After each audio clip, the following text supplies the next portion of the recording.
अल्हम्दुलिल्लाह वकफा वस्सलातु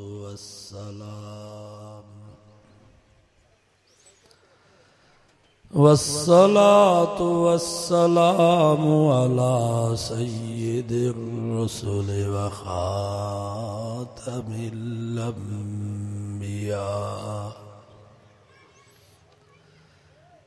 अम्मा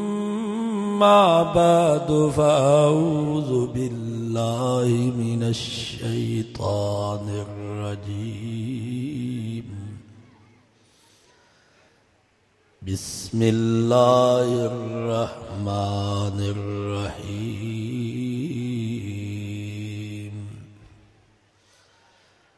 अलम तर कैफ़ ज़रबल्लाहु मसलन कलिमतन तय्यिबह कशजरतिन तय्यिबतिन अस्लुहा साबितुन व फ़र्उहा फ़िस्समा तुअती उकुलहा कुल्ल हीनिन बिइज़्नि रब्बिहा व यज़रिबुल्लाहुल अम्साल लिन्नासि लअल्लहुम यतज़क्करून सदक़ल्लाहु व सदक़ रसूलुहुन नबियुस सादिकुल अमीन व नहनु अला ज़ालिक लमिनश शाहिदीन वश्शाकिरीन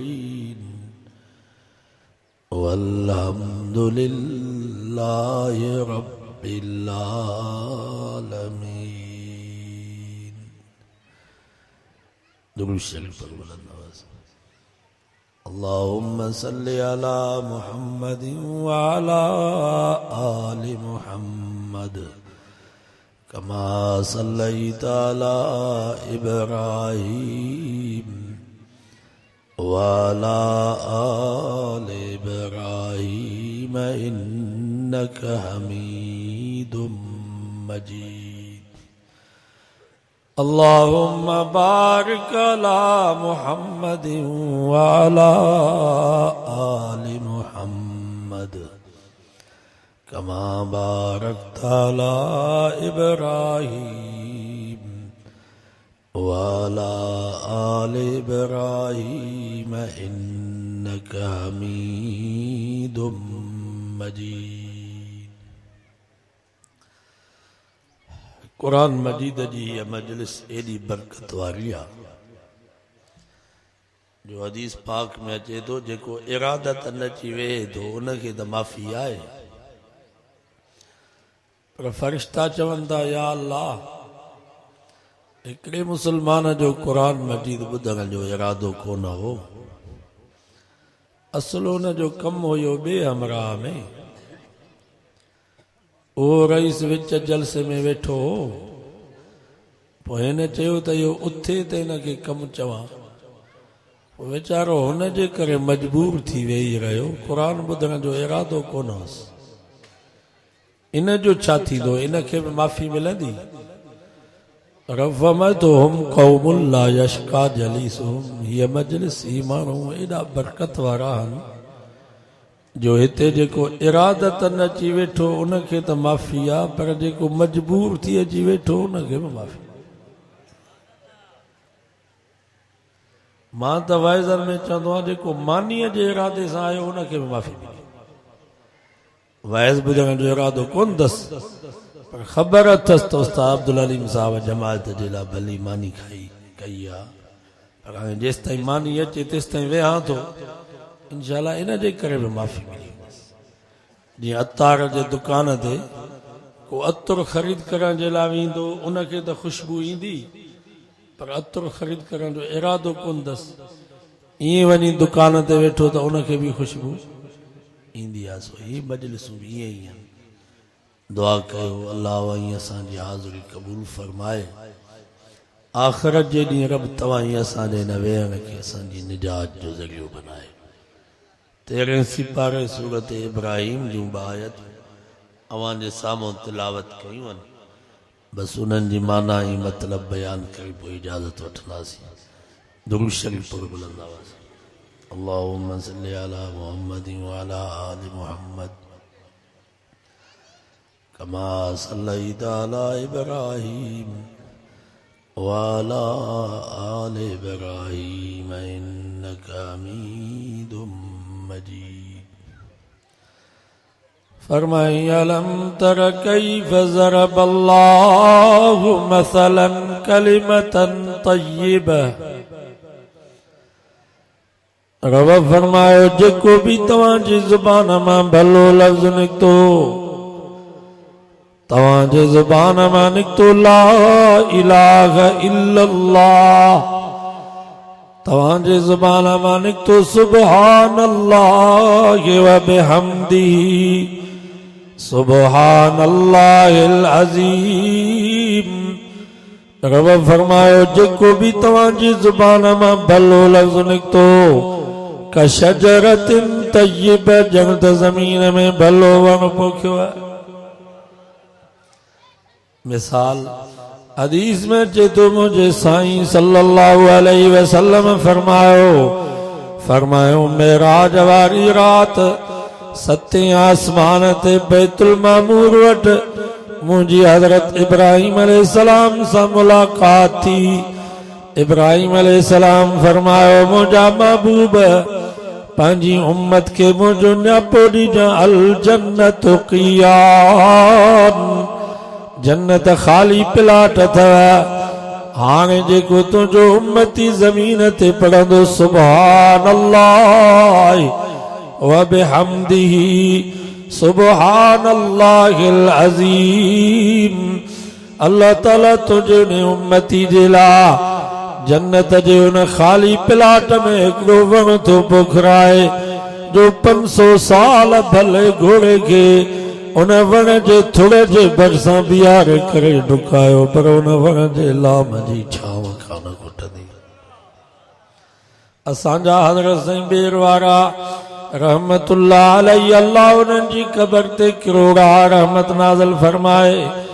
साईं जनवरी हिन नमूने सां मिसाल ॾेई करे सम्झाईंदा फरमाईंदा जॾहिं बानो ज़मीन ते अल्लाह जो ज़िक्र कंदो आहे, कुरान मजीद जी तिलावत कंदो आहे, ज़िक्र जी मजलिस में कुरान मजीद जे मजलिस में वेहंदो आहे त हुन जे जन्नत जे बंगुलनि में ठक ठक शुरू थी वेंदी आहे। बाबा बंगुले जो कमु हलंदो त ठक ठक थींदी नी, राज़ा बि ठक ठक कंदा, ढकण बिजली वारा फरमाईंदा। पर जॾहिं बानो अल्लाह जे नाले खां गाफ़िल थी वेंदो आहे, ओताकुनि में वञी तास ऐं पता खेॾंदो आहे, होटलुनि ते वञी ड्रामा ऐं फिल्मूं ॾिसंदो आहे, बेहयाई बुछड़ाई जे प्रोग्रामनि में पंहिंजो वक़्तु ज़ाय कंदो आहे, त उहे फ़रिश्ता तेसियूं मारा उछलाए हथ ॿधी करे वेही रहंदा आहिनि। तव्हां चाहियो था असांजे जन्नत जे बंगुलनि जो कमु हले, यादि में रहे। सो पक्का गांगरा जी ॻोठ जा मुसलमानो जन्नत जा बंगला भी हिते ठहराइणा आहिनि। जन्नत में जेके बाग पोखणा आहिनि उहे भी हिते पोखणा अथव। जन्नत में जेके खीर जूं नहरूं, माखीअ जूं नहरूं, शराबन तौरा जूं नहरूं, उहे भी हिते तव्हां असांखे तैयार करियूं आहिनि। जन्नत भी खाली अथव, जहन्नम भी खाली अथव। वतायो फ़कीर हुयो सियारे जी रात ही सवग में सुतो पियो। रात जे पोएं पर में कुराड़ी अम्मा चेस पुट वताया उथ पाड़े मो को टांडो खणी आ त बाहि बारे के हथ सेकियऊं, छो त कुराड़े माण्हूअ खे सियारे में बाहि जी ज़रूरत हूंदी आहे। वताए चयो अम्मा ॻोठ में सभ खां वॾे में वॾो सदोरो पुट मां ई अञा सुतो पियो आहियां त ॿिया निभागा किथां उथिया हूंदा। अमर चेस पुट फलांगा निमाज़ी आहिनि, उहे सवेल उथंदा, निमाज़ ते उथंदा, बाहि बारी हूंदऊं उतों टांडो खणी आ वताए चयो मांजा आधी रात पई आ कोई कोन उथियो आ किथे भी टांडो कोने को त अमर कावड़ ने चयसि भला जहन्नम टांडो खणी आ त वताए फ़कीर चयो मां जहन्नम भी खाली आ टांडा हितों खयूं था वञनि सो बाबा जन्नत भी खाली थव जहन्नम भी खाली थव जेके हिते असां नेकियूं कयूं था उहे जन्नत जे बंगुलनि ऐं बागनि ऐं नहरुनि जे सूरत में हिते जेके असां गुनाह कयूं था के गुनाह टांडनि जी सूरत में के बाहि जे सूरत में के नांगन बलाउनि ऐं विछुनि जे सूरत में हाणे तव्हांजी मर्ज़ी आ पंहिंजे लाइ हिते जन्नत तयार कयो या जहन्नम तयार कयो ज़ोर जी मेंदी काई कान्हे का फरिश्तनि जी इबादत गैर इख्तियारी आहे फरिश्तनि खे कोई इख्तियार कोने को अल्लाह से फरमायो युसब्बिहून अल-लैल वन-नहार ला यफ्तुरून कुरान तो फरमाए फरिश्ता जेके क़याम में त क़यामत ताईं क़याम में जेके रुकू में त क़यामत ताईं रुकू में जेके सजदे में त क़यामत ताईं सजदे में जेके हमद ऐं तस्बीह में त क़यामत ताईं हमद ऐं तस्बीह में ला यफ्तुरून कुरान तो फरमा फरिश्ता थकजनी कोन था जॾहिं क़यामत जो ॾींहुं थींदो आसमान फाटी पवंदो पोइ फरिश्ता पंहिंजी इबादत मां उथी करे चवंदा मां अबदनाक हक़ इबादतिक या अल्लाह सां तुंहिंजी उहा इबादत कोन करे सघियासीं जेतिरो तुंहिंजी इबादत जो हक़ हो उन्हनि जो पंहिंजो कोई वस कोन्हे पर असां इंसाननि खे रब इख्तियार ॾिनो आहे ही जन्नत जो रस्तो अथव ही जहन्नम जो रस्तो अथव ही हिदायत जो रस्तो अथव ही ज़लालत जो रस्तो अथव ही ईमान जो रस्तो अथव ही शिरक जो रस्तो अथव ही इस्लाम जो रस्तो अथव ही कुफ्र जो रस्तो अथव ही हलाल अथव ही हराम अथव ही जाइज़ अथव ही नाजाइज़ अथव हाणे पंहिंजे मर्ज़ी सां पंहिंजे इख्तियार सां जेको रस्तो वठो ज़ोर जी मेंदी कान्हे का सॼो ॾींहुं होटल ते ड्रामा ऐं फिल्मूं ॾिसो तव्हांजी मर्ज़ी आहे सॼो ॾींहुं मस्जिद में नफ़िल पढ़ो तव्हांजी मर्ज़ी आहे सॼो ॾींहुं घर में मौसीक़ी राग ॿुधो तव्हांजी मर्ज़ी आहे सॼो ॾींहुं घर में क़ुरान मजीद ॿुधो तव्हांजी मर्ज़ी आहे हलाल खाओ तव्हांजी मर्ज़ी आहे हराम खाओ तव्हांजी मर्ज़ी आहे हाली तव्हां सां हिसाब कोन थींदा बाक़ी जॾहिं तव्हां जूं अखियूं बंदि थींदियूं अकेलो क़ब्र में तव्हांखे सुम्हारे ईंदा मन मिट्टी जा मथूं विझी ईंदा रब फरमा पोइ तव्हां सां हिसाब थींदा हाली हिसाब न आहे मतां ईअं सम्झो त निमाज़ जे टाइम ते होटल ते ड्रामा ऐं फिल्मूं ॾिसंदासीं त रब फरिश्तनि खे ताकी ॾींदो त भलियो सुबुह ते ॿधी वठी अचोसि मस्जिद में ईअं कोन थींदो आहे मतां ईअं सम्झो त व्याज खाईंदासीं त रब उते जो उते ताकी असां कारो मुंहुं कंदो न न ईअं कोन थींदो आहे मतां ईअं सम्झो त निमाज़ पढ़ी ॿाहिरि निकिरंदासीं त 5000 जो नोट मिलंदो ईअं कोन थींदो आहे अञा निमाज़ पढ़ंदो त गुरबत वधंदव मिसकीनी वधंदव तकलीफ़ूं परेशानियूं अञा घणियूं थींदो आहे पर जंहिं महिल क़ब्र में पहुतासीं त उते निमाज़ी चवंदो फरिश्तनि खे परे थियो त हू ॾींहुं त मां टे पहिरीं जी निमाज़ पढ़ा दुनिया अमल जो घर आहे दुनिया दारुल अमल मुंहिंजे नबी फरमायो दुनिया अमल जो घर आहे बदले जो घर न आहे वल आखिरत दारुल जज़ा आखिरत बदले जो घर आहे मरण खां बाद अमल कोन्हे मरण खां बाद बदलो आहे दुआ कयो अल्लाह वई असांखे नेक अमल जी तौफीक नसीब फरमाए नबी से भी हिकिड़ो मिसाल ॾिनो पाण फरमायो 4 भाइर हुया उन्हनि 4 भाइरनि मां हिकिड़ो भाउ मरे पियो पोइ वॾे भाउ खे चई अदा तूं मुंहिंजो वॾो भाउ यार मां तुंहिंजी पीउ जेतिरी इज़त कंदो हुयुसि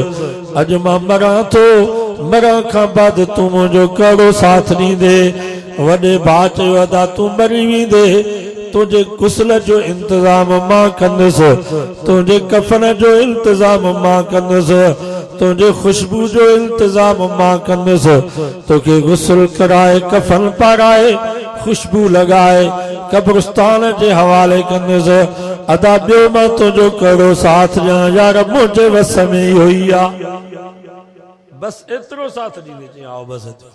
फरमायो वरी ॿिए नंबर भाउ खे चई अदा तूं मुंहिंजो ॿियो नंबर भाउ अॼु मां मरां थो मरण खां बाद तूं मुंहिंजो कहिड़ो साथ ॾींदे ॿिए नंबर भाउ चयो अदा घबरा न तूं मरी वेंदे कुल्हे ते खणी क़ब्रिस्तान ताईं तोखे मां पहुचाईंदुसि तुंहिंजी क़बर बि मां खोटींदुसि तुंहिंजी सामी बि मां ठाहींदुसि तोखे क़बर में लाहींदुसि बि मां सामीअ में तोखे सुम्हारींदुसि बि मां पछाड़ीअ में सिरूं ॾेई मिटीअ जा बुक भरे कोडर जा लपा भरे लतुनि सां लटे क़बर जो निशान ठाहे करे मोटी ईंदुसि अदा ॿियो मां तुंहिंजो कहिड़ो साथ ॾियां यार मुंहिंजे वस में इहो ई आहे बस चयो बस फरमायूं वरी नंढड़े भाउ खे चई अदा तूं मुंहिंजो नंढड़ो भाउ यार मां तुंहिंजी एतिरी इज़त कान कयमि पर अॼु मां मरां थो मरण खां बाद तूं मुंहिंजो कहिड़ो साथ ॾींदे उन नंढड़े भाउ चयो अदा घबरा न जेकर तूं मरी वहीं त क़बर में बि क़यामत ताईं तोसां गॾु सुम्हंदुसि महशर जे मैदान में भी तुझो बां बेली हूंदुसि पुलसिरात जे वक्त में भी तोसां कुल्हो कुल्हे सां मिलाए हलंदुसि अदा जेसि ताईं जन्नत में न पहुचंदे तेसि ताईं तुंहिंजो साथ कोन छॾींदुसि हिन नबी से मिसाल ॾिनो मिसाल ॾेई करे नबी से फरमायो पाण फरमायो वॾो भाउ अथव तव्हांजो माल मिल्कियत तव्हांजी दुनिया दौलत ज़मीन जायदाद बंगला माला तूं मुंहिंजे नबी फरमायो इहो तव्हांजो वॾो भाउ अथव जेको कब्रिस्तान ते बि कोन हलंदो बंगलो भी हिते गाड़ी भी हिते ज़मीन भी हिते मेयूं ढगियूं भी हिते पैसा भी हिते या ये मेयूं ढगियूं हलंदियूं जनाज़े सां या गाड़ी हलंदी मालाड़ में को वॾो ज़मींदार हुयो उन जो जनाज़ो पढ़ायो घर में भी एसी बंगले में भी एसी गाड़ी में भी एसी ज़मीन ते वेंदो तॾहिं बि गाड़ी में लहंदो कोन हुयो हार नई कमदारनि खे गाड़ी में विहारे सम्झाईंदो हुयो पर जॾहिं महिल यार मरी वियो खुदा जी ज़ात जो कसम आहे उन जो जनाज़ो निटण उस में पियो बंगलनि में एसियूं हलनि पियूं घरनि में एसियूं हलनि पियूं निटण उस में उन जो जनाज़ो पढ़ियो हुयो जनाज़े खां बाद मज़दा गाड़ी बीठी हुई जंहिंमें पीढ़ीअ ते तव्हां माल ढोईंदा हो उन मज़दा गाड़ी में उन जो जनाज़ो रखी कब्रिस्तान ते पहुचायो सब जो नबी से सच फरमायो यो माल भी हिते बंगला भी हिते ज़मीनूं भी हिते पैसा भी हिते पछाड़ी में खीसे में पैसा हूंदा उहे भी छिके करे ॿाहिरि कढंदा वध में वध इहो भाउ एतिरो बंदोबस्त कंदो माल जो इन माल सां गुस्ल जो बंदोबस्त कंदा कफन वठी ईंदा साबुण वठी ईंदा खुशबू वठी ईंदा किथे किथे त सजोरा पुट पीउ मरी थो वञे त ओधर ते कंडारे मो कफन था वठी अचनि त फसुल आहे त पोइ तोखे बाबे जे कफन जा पैसा ॾींदासीं नबी से फरमायो तव्हांजो वॾो भाउ अथव जेको कब्रिस्तान ताईं बि कोन थो हले फरमायो ॿियो नंबर तव्हांजो भाउ तव्हांजो अहल अयाल अथव आला याला में अधु त घर में मोकिलाईंदा अम्मा भी घर में मोकिलाईंदी न्याणी भी रोई घर में मोकिलाईंदी चाची मामी भी घर में मोकिलाईंदी मासी नानी भी घर में मोकिलाईंदी घरवारी भी घर जे दरवाजे ते रोई करे मोकिलाईंदी उहे वीचारियूं त जनाज़े गाह ताईं भी कोन ईंदियूं बाक़ी पुट पुट हूंदा भाइर भाटिया दोस्त बाब मिट माइट कुल्हो ॾेई करे कब्रिस्तान ताईं पहुचाईंदा खट भी खसींदा बिस्तरो भी खसींदा अजरक भी लाहींदा 9 गज कपड़े जा 3 गज ज़मीन जा ॾेई मिट्टीअ जा बुक भरे कोडर जा लपा भरे लतुनि सां लटे कब्र जो निशान ठाहे करे मोटी ईंदा नबी से फरमायो तव्हांजो ॿियो नंबर भाउ अथव यत्तबिउल मय्यित सलासत अशिया फरमायो इंसान जॾहिं मरंदो आहे 3 शयूं हुन जे पोयां लॻंदियूं आहिनि यत्तबिउ अहलुहु व मालुहु व अमलुहु आल भी पोया लगंदो, माल भी पोया लगंदो, अमल भी पोया लगंदो। फयरजिउ इसनाल, मुझे नबी फरमायो बशयू बेवफा थी वेंदियूं, माल भी बेवफा, आल याल भी बेवफा थी वेंदो। वयबका वाहिद, हिकड़ी शे वफादार हूंदव, वो नेक अमल अथव। मुझे नबी फरमायो इहो तव्हां सां वफादार रहंदो, क़ब्र में क़यामत ताईं तव्हां सां गॾु हूंदो। जैसा तव्हां असां तादी एॾी था कयूं जो निमाज़ जो टाइम थो थिए त होटल ते वेठा आहियूं, निमाज़ जो टाइम थो थिए त क्रिकेट जे मैदान में बीठा आहियूं, निमाज़ जो टाइम थो थिए त ताश ऐं पत्ता जुआ ऐं छको रांदि पिया था खेॾूं। तादी असां नेक अमल सां एॾी था कयूं, पर मुंहिंजे नबी फरमायो ए मुंहिंजा उम्मतियो, इहो नेक अमल क़ब्र में भी तव्हां सां गॾु हूंदो, माशर जे मैदान में भी तव्हांजो बाह ॿेली हूंदो, पुलसरात जे वक़्त में भी तव्हां सां कुल्लो कुल्ले सां मिलाए हलंदो। जेसि ताईं जन्नत में न पहुचंदो तेसि ताईं इहो नेक अमल तव्हांजो साथ न छॾींदो। सो बाबा क़ब्र में कम नेकियूं ईंदियूं। अॼु जेको हिते वेठा आहियूं नी क़ुरान मजीद ॿुधण जे लाइ, इंशाअल्लाह इन जो फ़ाइदो थींदो। मतां तव्हां सम्झो त अॼु आयो वियासीं जलसे में, इंशाअल्लाह इन जो फ़ाइदो थींदो। या जेका निमाज़ टूटी फूटी पढ़ूं था, इंशाअल्लाह या क़ब्र में फ़ाइदो ॾींदी। ये रोज़ा जेके रखूं था, इंशाअल्लाह इन जो फ़ाइदो थींदो। ये खैर खैरात ज़कात दीनदारनि जी ग़रीबनि जी मदरसनि जी ख़िदमत कयूं था, इंशाअल्लाह ज़रूर इन जो फ़ाइदो थींदो। हदीस में अचे थो जॾहिं ही क़ुरान पढ़ण वारो मरी वेंदो, क़ब्र में पहुचंदो, मुनकर नकीर फरिश्ता, अल्लाहु अकबर, ॾोहीअ जेतिरा उन्हनि जा ॾंद, नीरियूं ऐं सायूं उन्हनि जूं अखियूं, लोही गुर्ज़ उन्हनि जे हथनि में। मुंहिंजे नबी फरमायो कननि खां ॿोड़ा, अखियुनि खां अंधा, मईत जी का दाह भी कोन था ॿुधनि जो उन्हनि खे रहम अचे, मईत खे ॾिसनि भी कोन था जो उन्हनि खे रहम अचे। कंहिंजी तकलीफ़ ॾिसबी आहे त पोइ रहम ईंदो आहे, कंहिंजूं दाहूं ॿुधबियूं आहिनि त पोइ रहम ईंदो आहे। मुंहिंजे नबी फरमायो तफ्तीशी मलाइक अखियुनि खां अंधा आहिनि, कननि खां ॿोड़ा आहिनि, लोही गुर्ज़ जो हणनि था त मईत पुरज़ा पुरज़ा थो थी वञे, दाहूं एॾियूं थो करे। जेकर उन जूं दाहूं रब ॿुधराए त सभु दुनिया जा इंसान मईतनि खे दफ़न करणु छॾे ॾियनि। उहे तफ्तीशी मलाइक क़ब्र में अचनि था, ख़तरनाक सूरत में। हदीस में अचे थो जंहिंजी क़ुरान सां मोहबत हूंदी, क़ुरान सां तालुक हूंदो, क़ुरान मजीद उन जे सीने खां निकिरी करे उन जे आॾो बीही रहंदो। सभु चओ सुभान अल्लाह। ही चवंदुसि मन अंत तूं केरु आहीं? क़ुरान चवंदुसि अन सदीकुक, यार मां तुंहिंजो दोस्त आहियां। क़ुरान चवंदुसि यार मां त तोखे कोन थो सुञाणा। क़ुरान चवंदुसि तुंहिंजो ॾोह कोन्हे को, दुनिया में मुंहिंजी सूरत ॿी, हाणे मुंहिंजी सूरत ॿिया। मां उहो क़ुरान जंहिंखे तूं सीने में सांढियो, जंहिंखे राति ॾींहुं तूं पढ़ंदे ॿुधंदे तो दुनिया में मुझे साथ ॾिनो, हाणे क़ब्र में क़यामत ताईं मां क़ुरान तुंहिंजो साथी है। हदीस में अचे थो वरी क़ुरान क़ब्र के चीरे थो, सतन आसमाननि के चीरे वञी अर्शे अज़ीम के चंबड़ी थो पवे। रब के चए थो या अल्लाह मुंहिंजो हिकिड़ो दोस्त आयो आहे, उन जे लाइ जन्नत जो बंगलो खपे, जन्नत जो बिस्तरो खपे। नबी से फरमायो अल्लाह ताला कुरान मजीद जी सिफारिश कबूल थो करे, जन्नत जे बंगले जी चाबी भी खणी थो अचे, जन्नत जो बिस्तरो भी खणी थो अचे। इहा क़ब्र जंहिंखे तव्हां सम्झो था त मिटीअ जो ढेर आहे, अंदर सामी सोड़ी आहे, इते कीअं असां सुम्हंदासीं? पर जंहिंजो क़ुरान सां दीन सां तालुक हूंदो, मुंहिंजे नबी फरमायो उन जे लाइ क़ब्र जन्नत जे बागनि मां बाग बणिजी थी वञे, अख खुटी थी वञे, पर हिन जी क़ब्र नथी खुटे। क़ुरान मजीद जन्नत जे बंगले में उनखे बिस्तरो भी विछाए थो ॾेसि, पोइ चएसि थो नुम नुम का नौमत अरूस, ओ मुंहिंजा दोस्त बस हाणे निंड कर बेफिक्र थी करे, तो दुनिया में मुंहिंजो साथ ॾिनो, हाणे क़यामत ताईं मां क़ुरान तुंहिंजो साथी है। क़ब्र ऐं क़यामत जो साथी इहो क़ुरान।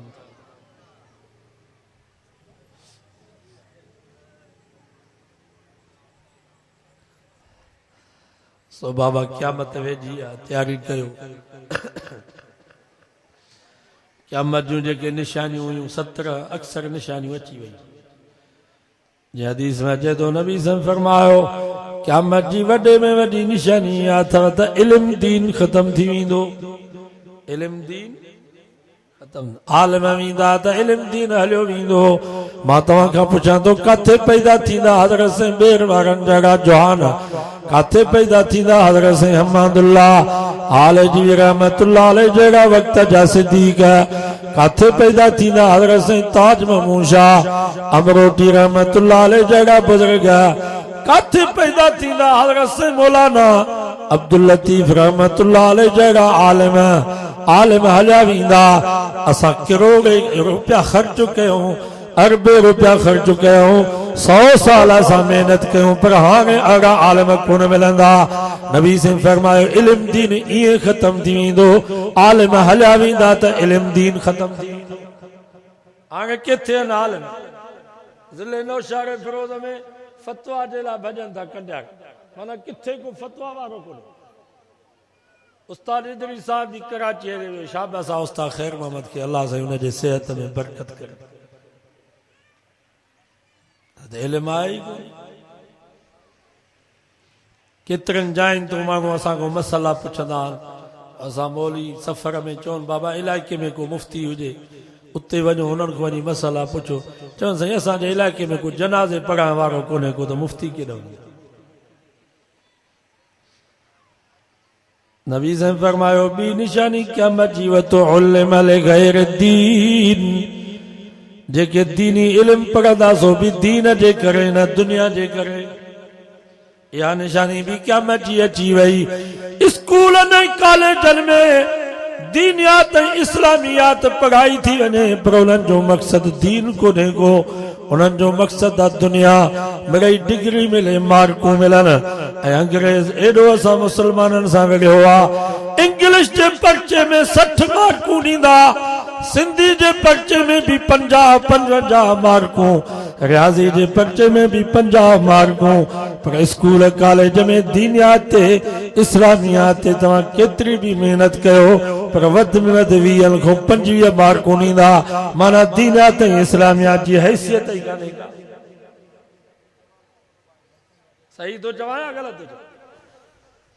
स्कूलनि ऐं कॉलेजनि में जेको पढ़नि था दीनियात इस्लामियात, सिर्फ़ इन जे करे त मूंखे 25 मार्कूं मिलनि या दुनिया जी डिग्री मिले, सर्टिफिकेट मिले। बाक़ी मदरसनि में उस्ताद अब्दुल अलीम वारा ये वेचारा 10,000-15,000 सॼो महीनो गोॾा खणी वेठा, ये दीन जी ख़िदमत कंदा। असां जेके मौलवी ऐं मुबल्लिग 1 कलाक वाइज़ था कयूं, असांखे भी 10,000 मिलंदा, दुनिया में ही पैसा मिली था। जेकर मौलवी जी नीयत सही आ, वाइज़ ऐं तबलीग खे दीन समझी करे वाइज़ करे थो त ही माण्हू जहन्नम खां बचनि, ही जन्नत वारा बणिजी वञनि, ही बेनमाज़ी नमाज़ी बणिजी वञनि, ही बेदीन दीनदार बणिजी वञनि, ही मुशरिक मुवहिद बणिजी वञनि, ही जेके बिना ॾाड़ीअ जे वेठा आहिनि, ये सभु नबी से जे सुन्नतुनि खे ज़िंदा कनि। जेकर मुबल्लिग जी इहा नियत आहे त माण्हुनि खे हिदायत मिले मुंहिंजे वाइज़ मां, अल्लाह ताला हिननि खे जन्नत वारो रस्तो ॾेखारे, पोइ त हिनखे फ़ाइदो थींदो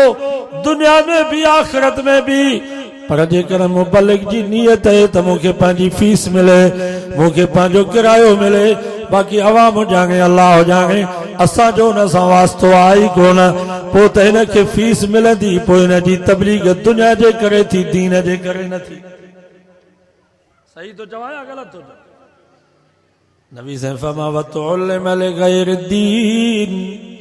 जेके दीनी इल्म पढ़ंदा सो भी दीन जे करे न दुनिया जे करे।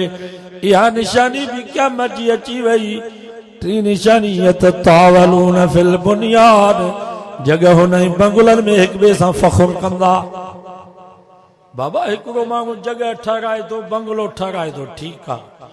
टाइल लगाई, मार्बल लगाई, कोई हर्ज कोन्हे, पर फ़ख़ुर करे, इहा क़यामत जी निशानी। गोठ में बंगलो ठहराए चवे तो बस गोठ में मोतबर आया ही मां न कंहिंखे खीकारे न सलाम न कलाम चए त ही त सभु ईअं आहिनि ग़रीब सुञा बस जंहिंखे बंगलो भलो हुजे गाॾी भली हुजे चए त गोठ में चङो मुड़ुस मोतबर आया ही मां इहा क़यामत जी निशानी अथव जो ॿियनि खे घटि सम्झे बाबा इहा निशानी बची वई आहे सही तो चवां या ग़लति जंहिंजो बंगलो भलो आहे गाॾी भली आहे चए तो बस मोतबर आया ही मां ॿिया थींदा केरु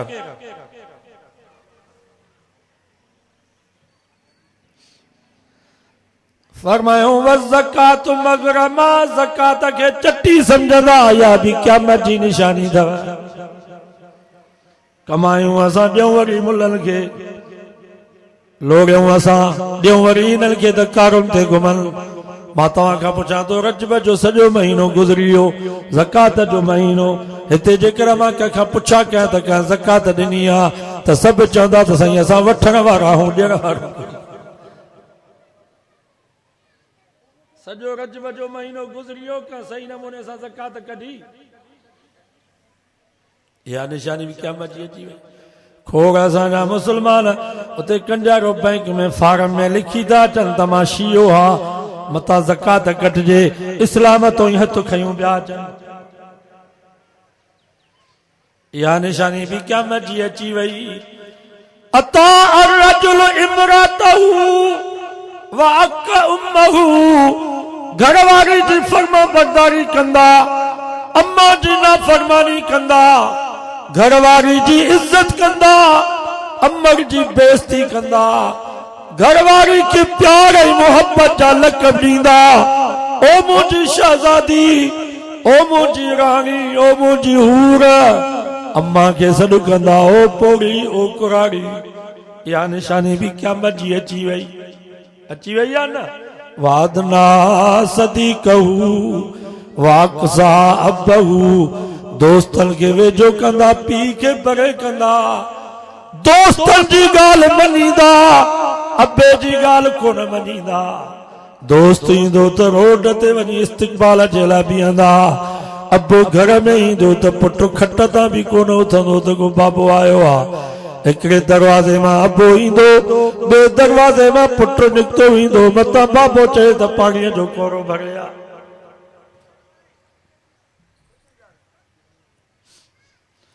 इहा निशानी बि अची वई ना आल हुक्मरान ईंदा हुक्मरान अहिड़ा ईंदा जेके ना आल तव्हांखे ख़बर आहे परवेज़ जे दौर में ही जेके बि मेंबर हुया इन्हनि जूं डिग्रियूं चेक कयूं वयूं त सभिनी जूं डिग्रियूं जालियूं केतिरा त मिनिस्टर थिया पर मदरसनि जे सनदुनि ते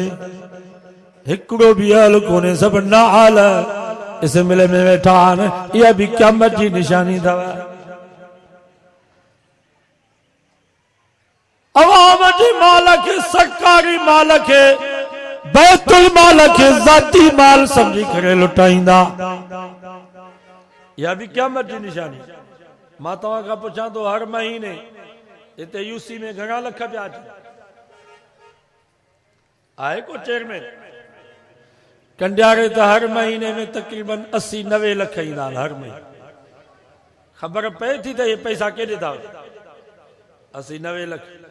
असां त वञूं था त कंडियारे जे गिटनि में धप पई अचे गटरनि न नाली ठहियल न रोड ठहियल गटर खुलिया पिया ये पैसा वञनि केॾे हालांकि पैसा जेके 90 लख चंदा हर महीने ये तव्हां ई असांजा पैसा तव्हां ई असां जेको माचीस था वठूं 4 रुपया माचीस जी क़ीमत आहे असुल क़ीमत रुपयो माचीस जी 3 रुपया टैक्स आहे तव्हांखे रुपए में माचीस ॾींदा माचीस घणे ॾींदा 5 रुपया माना 4 रुपया असांजो टैक्स आहे गेह जो किलो घणे आहे 300 असां त पाण वठंदा ई कोन ख़बर ई कान्हे 300 रुपया किलो गेह आहे असुल गेह जी क़ीमत आहे 100 रुपया 200 रुपया टैक्स आहे पेट्रोल घणे आहे 120 रुपया 110 रुपया 115 रुपया असुल पेट्रोल की कीमत 50 रुपया माना 60-70 रुपया टैक्स आहे ये असां वारा पैसा वञनि था टाउन में वरी खाइनि इहे था हर शइ ते टैक्स आहे लटे ते टैक्स गेह ते टैक्स माचीस ते टैक्स पेट्रोल ते टैक्स मोबिल ते टैक्स डीज़ल ते टैक्स चंपल ते टैक्स क्रीम जी शीशी वठंदो उन ते टैक्स पाउडर ते टैक्स सिगरेटनि जी पैकेट ते उन ते टैक्स आहे इहो सॼे पैसा इहे जेके टाउन में वञनि था नी मथां तव्हां सम्झो त इन्हनि जे पैसे जा पैसा नी असांजा पैसा असांजे पघर जा पैसा न ज़ालिम खाइनि इहे नबी से फरमायो अवाम जे माल के बैतुल माल के सरकारी माल के ज़ाती माल समझी करे लुटाईंदा इते जेकर का ठेकेदार के ठेको मिलंदो आहे 50 लाख जो त पहिरें नंबर ते इलाइके जो मिनिस्टर चवंदो आहे बाबा 25 लाख सरासर मूं वटि पहुचाए वञ मुंहिंजा बच्चा बुख ते वेठा आहिनि 25 लाख मूंखे ॾे बाक़ी पैसा कुछ डीसी खाईंदो कुछ चेयरमैन खाईंदो 50 लाख मां कम वञी 2 लाखनि जो 2.5 लाखनि जो थींदो पोइ महीनो खनि हलंदो नाली वरी बंदि थी या क़यामत जी निशानी अथव नबी से फरमायो जेको कमीने में कमीनो हूंदो उहो उन्हनि जो हाकिम हूंदो इहा बि क़यामत जी निशानी अथव मां तव्हां खां पुछां थो इमरान जहिड़ो कमीनो पाकिस्तान में आहे दुनिया में ही कोन्हे उस्ताद अब्दुल अली वारी ॻाल्हि त दुनिया में इमरान जहिड़ो कमीनो कोन्हे उनजे ज़ालुनि खां तव्हां हवाल वठो त हिन जहिड़ो बदमाश को आहे इंसानियत ई कान्हे कमीने हाणे इहो असांजे मथां पाकिस्तान जे मथां हाकिम थिए इहा क़यामत जी निशानी नबी से फरमायो मस्जिदनि में शोर थी वेंदो इहा बि क़यामत जी निशानी अथव मस्जिदनि में शोर थी वेंदो 50 जमायती बीठा आहिनि सभिनी जे खीसे में मोबाइल ओचितो काल अची थी वञे सॼी मस्जिद राग सां वॾी थी वञे जमायतनि खे ख़बर ई कान थी पवे त निमाज़ में रकातूं केतिरियूं थियूं पहिरीं रकात में छा पढ़ियुमि एॾो शोर थो थी वञे मस्जिद में हाणे त असांजा मदनी चैनल वारा दावत इस्लामी वारा उन्हनि त फतवा कढी आहे त मस्जिद ऐं मदरसे में टीवी रखो भली ना तूं हल न या बयान हले पर टीवी रखण जी उन्हनि इजाज़त ॾिनी आहे मदनी चैनल आहे दावत इस्लामी वारनि जो शोर थी वेंदो मदरसनि में मस्जिदनि में जलसनि में भी शोर वारो मौलवी वॻे थो आहे पोइ हिकिड़ी जाइ ते असां गॾु हुयासीं खोड़ो साहब मुंहिंजो वाइज़ हुयो पोइ खोड़े साहब एॾो खिलायो जो माण्हू सभु किरी पिया मां जो वाइज़ में वेठुसि त अध को माण्हू घणा हलिया माना आया ई खिल जे लाइ टक जे लाइ ऐं तव्हांखे ख़बर आहे निमाज़ में कंहिं टक ॾिनो त वुज़ू भॼी पवंदो माना टक ख़राबु शइ आहे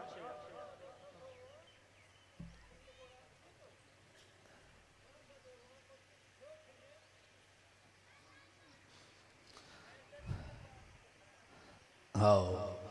बस इहा क़यामत जी निशानी आहे चवां थो नी क़यामत जी निशानी जलसनि में शोर मस्जिदनि में शोर नबी से फरमायो शराब आम थी वेंदो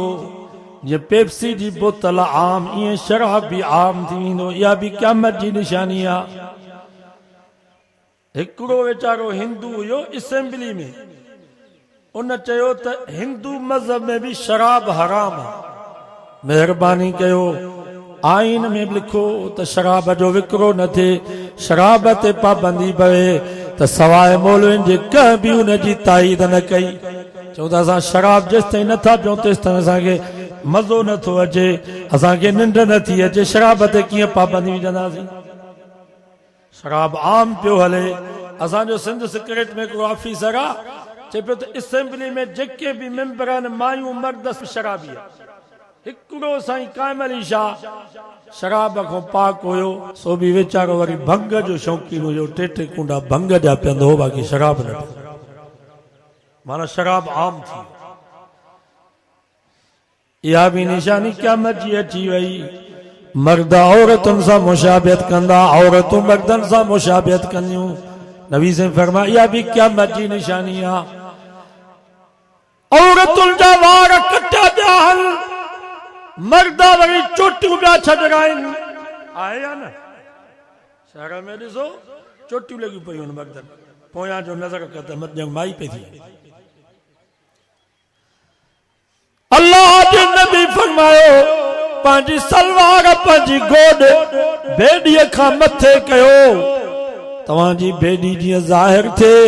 नबी साईं फरमायो जेकर तव्हांजी सलवार या गोॾ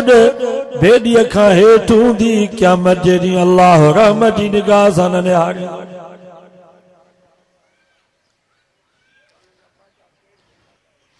ऐं असां मुस्लमाननि असांजो सलवार बेडी खां मथे कई त टोकूं पिया कनि त बाबा नंढे भाउ जी कांच पाती अथनि, वॾे भाउ जी कमीज़ चवनि पिया की न कोन, नंढे भाउ जी कांच पाती अथनि, वॾे भाउ जी कमीज़। नबी साईं जी सुन्नत ते मज़ाक। हाणे 8 मार्च ते जेको ज़ुल्म थियो उहो तव्हांखे ख़बर आहे। चवनि पिया अल्लाह जी मर्ज़ी छो हले, नबीअ जी मर्ज़ी छो हले। औरतुनि चयो त असांजी मर्ज़ी हलंदी, मुड़ुसनि जी मर्ज़ी बि न हलंदी, मर्ज़ी असांजी हलंदी। हालांकि हिन में एॾी बेअदबी थी आहे, इहे कमीनूं औरतूं सरे आम नबी साईं जी गुस्ताखी कयूं त तव्हांजो मोहम्मद 52 साल जो कुराड़ो 9 सालनि जी न्याणी आशा सां छो शादी कई। इहो औरतुनि एतिराज़ कयो नबी साईं ते। हाणे मां तव्हां खां पुछां थो, इनखे औरत चइजे? इनखे त औरत चवण औरत जी तौहीन आहे। उलाइक कल अनआम, आज़ाद त कुती हूंदी आहे, आज़ाद त गॾ हूंदी आहे, आज़ाद त घोड़ी हूंदी आहे। कुतीअ खे पर्दे जी कहिड़ी ज़रूरत है, घोड़ीअ खे पर्दे जी कहिड़ी ज़रूरत है, गॾ खे पर्दे जी कहिड़ी ज़रूरत है। कुरान तो फरमा जेका औरत चए थी त मां आज़ाद हो जा,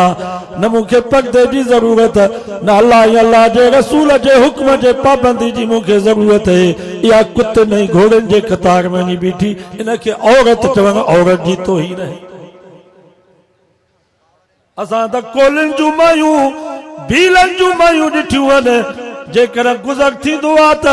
उहे भीलनि ऐं कोलिन जूं मायूं बि पंहिंजे मुंहं ते पोती ॾींदियूं आहिनि, पलाउ ॾींदियूं आहिनि। माना उहे बि सम्झनि थियूं त औरत पर्दो औरत जी फितरी शइ आहे, औरत जी इज़त पर्दे में आहे। ऐं हिननि कुतनि खे ख़बर ई नथी पवे, रहंदो एतिराज़। मर्द औरतुनि सां मुशाबियत कंदा, औरतूं मर्दनि सां मुशाबियत कंदियूं। मर्दनि जे आंगुरनि में सोनियूं मुंडियूं पातियूं पयूं हूंदियूं, मर्दनि जे गिचीअ में सोना ज़ंजीर, मर्दनि जे कननि में सोन जूं वालियूं। बाक़ी रहियो आहे नक, सो नक बि हेठि पराईंदा।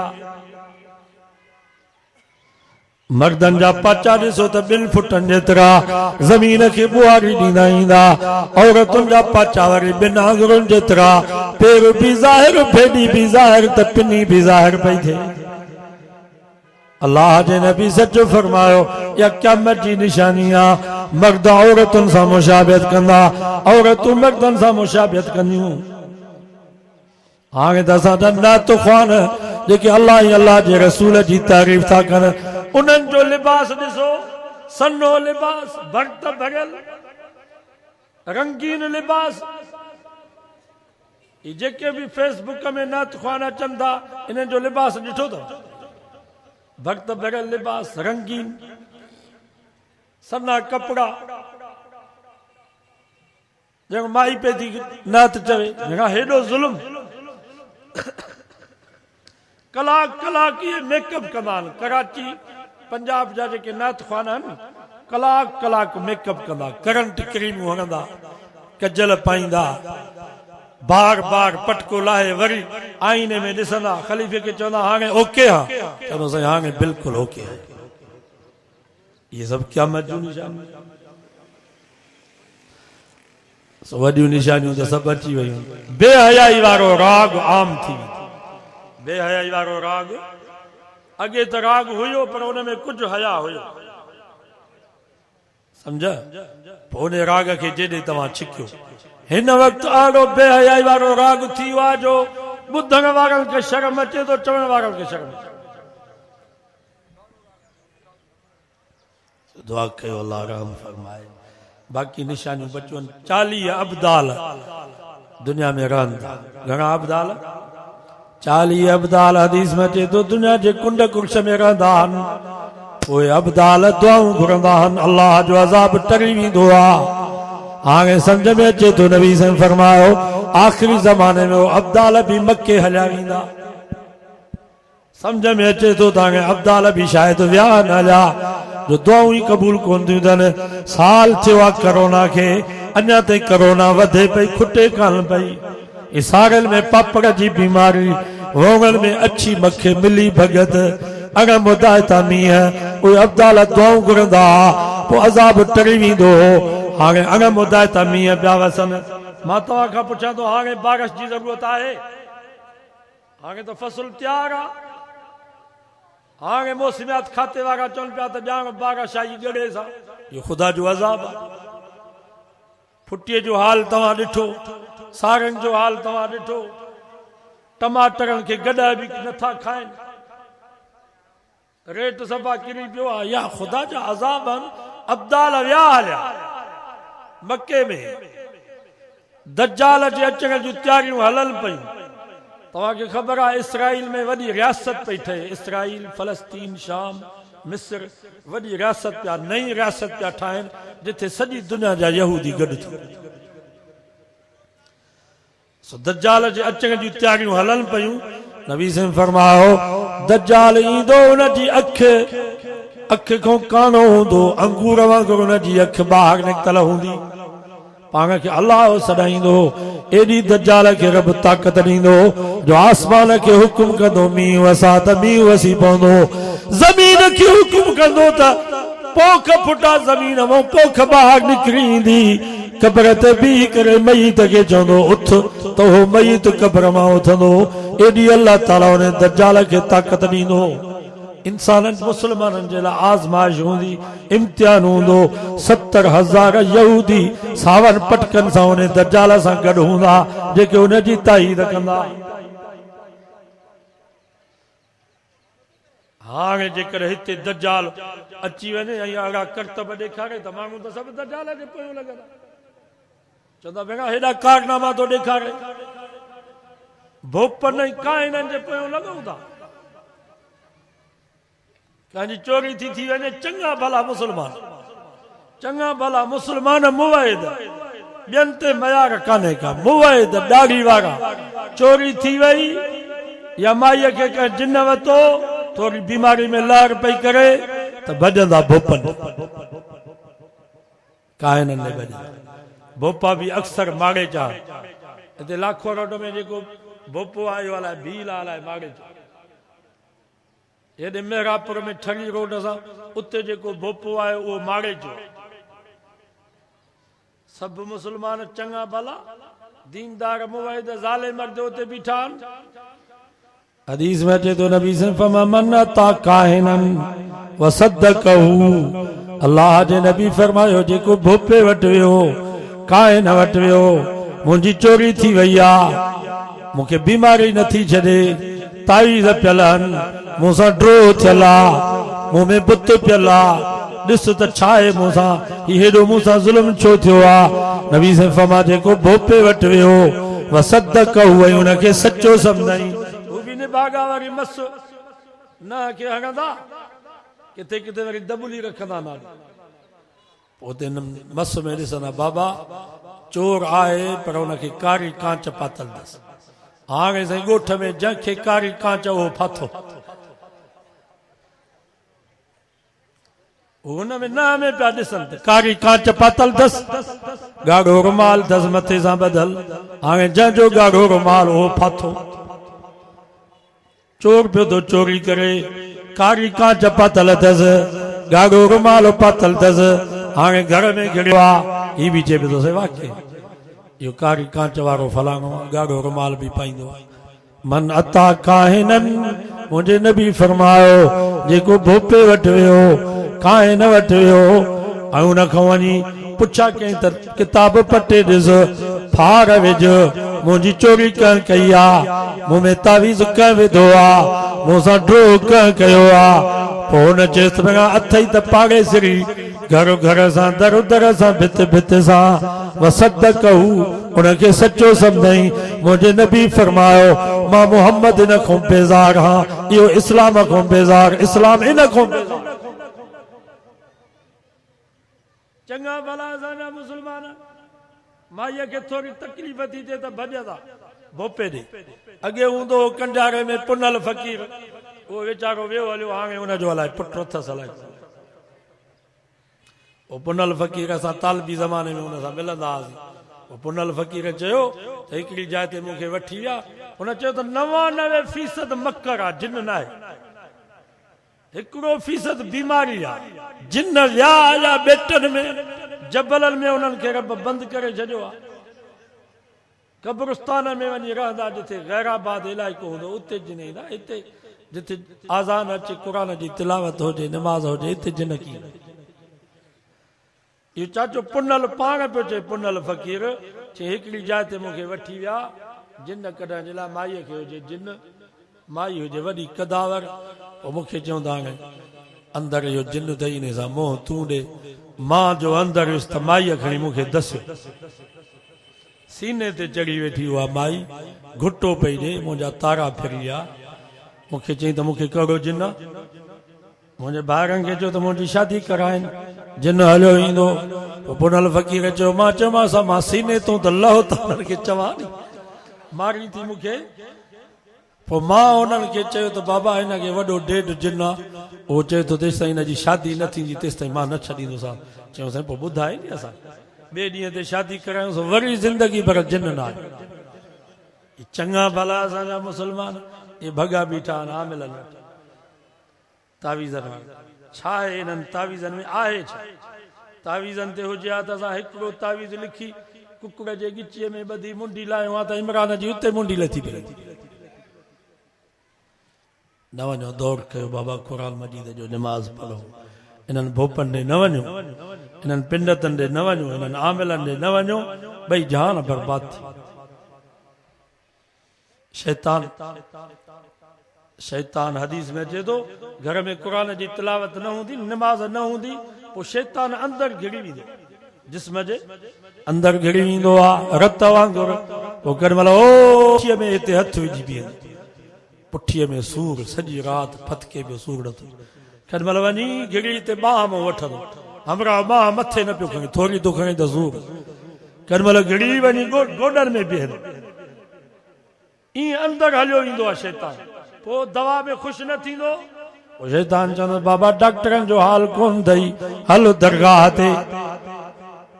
बेटा साहब जी दरगाह ते डबे में जेका मिटी पई आहे उहा मिटी खां तूं ख़ुशि थी वेंदे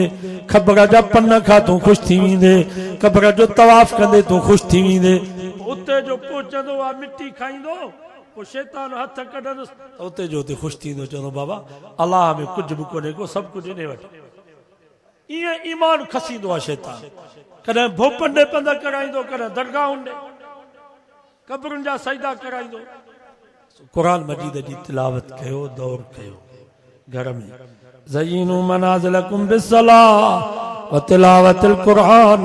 नबी से फरमायो पंहिंजे घरनि खे आबाद कयो नमाज़ सां क़ुर मजीद जी तिलावत सां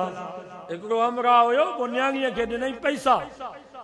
त हीअ लिकाए रख न्याणी वञी पैसा रखिया क़ुर में पीउ चयसि छो पुट क़ुर में पैसा रखियई न्याणी चयो बाबा अलमारी जो दरवाज़ो बि रोज़ानो 10-15 दफ़ा खुले थो पेटीअ जो दरवाज़ो बि अम्मा रोज़ानो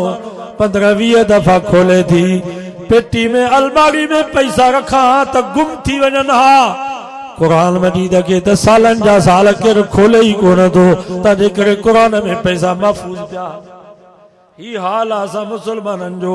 ताक़त क़ुर मजीद पियो आहे साल गुज़री वियो दज़ क़ुर मजीद जे मथो चढ़ी वई आहे कबूतर न झिड़कियुनि जूं विठियूं क़ुर ते पयूं आहिनि न मर्द तो क़ुर खे खोले न औरत थी क़ुर खे खोले पोइ बरकत केॾो अचे नबी से फरमा इन्नल्लज़ी लैसा फी जौफिल कुरान कल बैतिल खरब।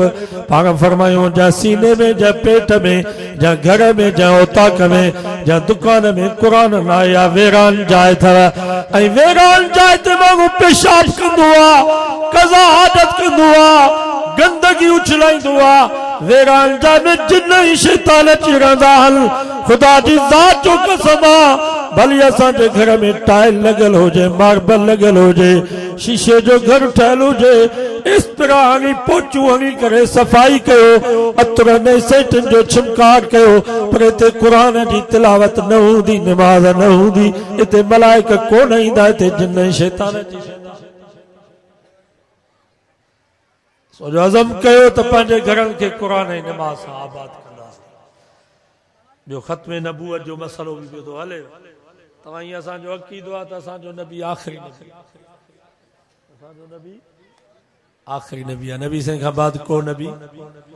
जेको नबूअत जी दावा करे इहो दज्जाल आहे इहो कज़ाब आहे इहो वाजिबुल क़त्ल आहे। ख़त्मे नबूअत जो मसलो एॾो वाज़े आहे जो असांजे हज़रत इमाम अबू हनीफ़ा रहमतुल्लाह अलैह फरमायो हिन वक्त जेकॾहिं केरु नबूवत जी दावा करे ऐं को हुन खां दलील पुछा करे त इहो दलील पुछा करण वारो बि काफ़िर थी वेंदो। नाराए तकबीर नाराए तकबीर। खत्मे नबूवत खत्मे नबूवत गुलाम अहमद कादियानी कुत्ते थे गुलाम अहमद कादियानी कुत्ते थे कादियानी जे यारन ते नारे तकबीर।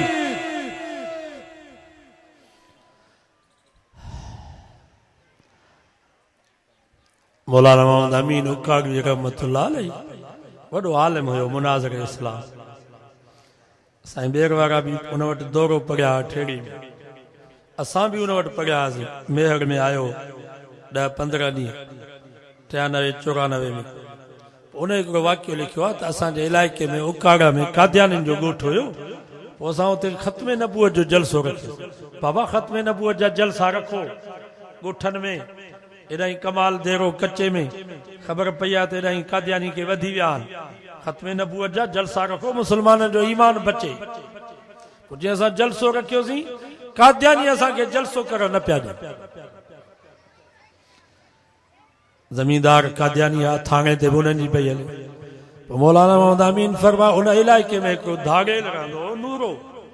नूर मोहम्मद नालो पोइ नूरो कोठींदासीं।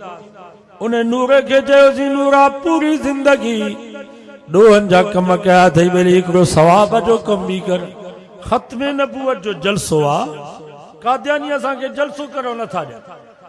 बाबा नूरे खे गैरत अची वई सभु चओ सुभान अल्लाह।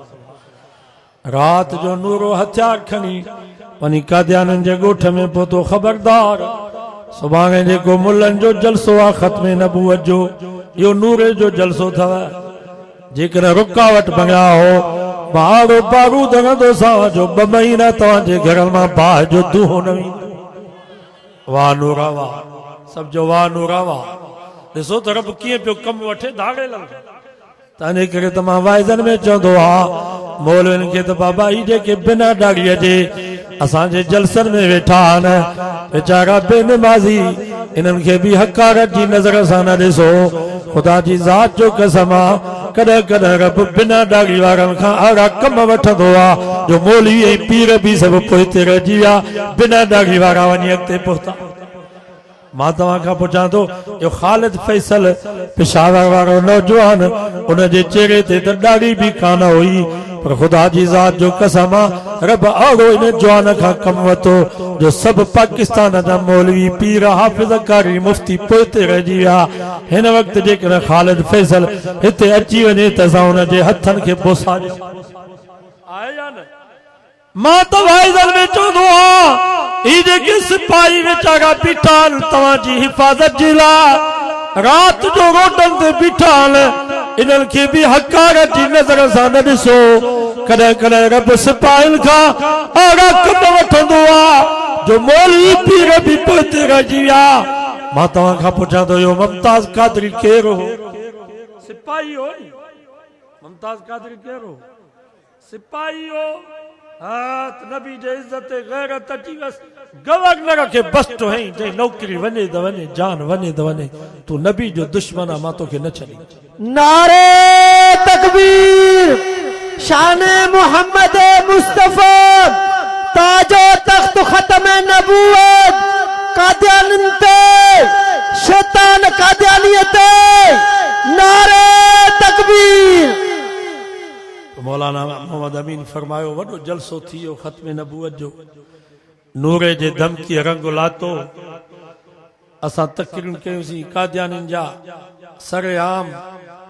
खुलियल अकीदा मुसलमाननि खे ॿुधायासीं ग़लत अकीदा कुछ वक्त खां बाद वो नूरो आयो मथे ते पटको ॾाढ़ी जे तबलीग जमात में माण्हू मोटंदो आहे त तब्दीली हूंदी आहे उन अस्सलाम वालेकुम वालेकुम सलाम बाबा केर आयो त नूरे चयो हाणे तव्हां छो सुञाणंदव तव्हांजा जलसा थी विया वॾे जोश सां तव्हां तकरीरूं बि कयूं भत बि अकेले मोह खाधव जॾहिं जलसो न पियो थिए त पुछा पिया कयो त नूरो काथे आहे ऐं हाणे नूरे खे सुञाणो ई कोन था अच्छा तू नूरो आहे चइसे हाओ मां हो नूरो धाड़ेल अदा नूरायतों में तब्दीली कीअं आई त नूरे जे अखियुनि में ख़ुशी में पाणी अची वियो चए मौलाना ॿियो त मां कुझु कोन कयो मां त नबी जी इज़त जे लाइ ख़त्म नबूवत जे लाइ सिर्फ़ ज़ुबान हलायम कादियानिन खे मां धमकी ॾिनी त इहो ख़त्म नबूवत जो जलसो मौलवियुनि जो जलसो न आहे इहो नूरे जो जलसो आहे रुकावट भॻायो मां न छॾींदोसां अल्लाह खे मुंहिंजी याद आहे एॾी वॻी वई जो न राति ख्वाब में मूंखे मोहम्मद मुस्तफ़ा जी ज़ियारत नसीब थी नबी साईं पेशानी ते बोसो ॾेई करे फरमायो पुट नूरा तो मां मोहम्मद जी दिलि ख़ुशि करे छॾी चईं सुबुह जो मां उथा त ईअं पियो सम्झां जो मां ज़मीन खां मथे उॾरां पियो जेके बि जिस्मानी रूहानी बीमारियूं सभु वयूं हलियूं मस्जिद में वञी किरियूं रब खे चयमि या अल्लाह अॼु नूरो जंगल जी ज़िंदगी खां तौबा थो करे अॼु पूरी ज़िंदगी अॼु खां बाद नबी जे सुन्नत जे मुताबिक़ गुज़ारींदुसि तुंहिंजे महबूब जे ख़त्म नबूवत जो दिफ़ा धाड़ेल रब अलाए किथे वञी पहुचाए सो 26 मार्च ते प्रोग्राम आहे इस्लामाबाद नबी साईं जे ख़त्म नबूवत जी हिफ़ाज़त जे लाइ साहब आल बैत जे नामूस जी हिफ़ाज़त जे लाइ मस्जिद मदरसे जी हिफ़ाज़त जे लाइ पंहिंजे मुल्क जी हिफ़ाज़त जे लाइ सो सभु तयारु आहियो नी इंशाअल्लाह कि न तव्हां था चओ त असांजो छा वञे नबी साईं क़यामत जे ॾींहुं मयार ॾियनि त मुंहिंजी इज़त जो मसइलो ख़त्म नबूवत जो मसइलो मस्जिद मदरसे जो मसइलो तव्हां केबिन बि बंदि न कई दुकान बि बंदि न कयो नबी साईं या मयार ॾियनि त पोइ छा बचो वाइदो कयो त इंशाअल्लाह उलमा जे सॾ ते 26 मार्च इंशाअल्लाह इस्लामाबाद पहुचंदासीं पाण मजबूर आयो त उस्ताद अब्दुल अलीम खे किरायो ॾेई छॾियो साईं 10,000 रुपया मुंहिंजे तरफ़ों वञ कंहिं ग़रीब जमायती खे वठी वञो मूंखे सवाब मिले सफ़ा बीमार हो ग़रीब हो त वरी दुआऊं घुरो या अल्लाह असांजे आलमनि जी हिन तहरीक खे कामयाब फरमा यहूदिन ऐं कादियानिन जे साज़िशुनि खां बचा असांजे मुल्क पाकिस्तान जी रब हिफ़ाज़त फरमा दुआऊं घुरंदो नी इंशाअल्लाह अल्लाह साईं को दुआ अल अमल जी तौफ़ीक़ नसीब फरमाए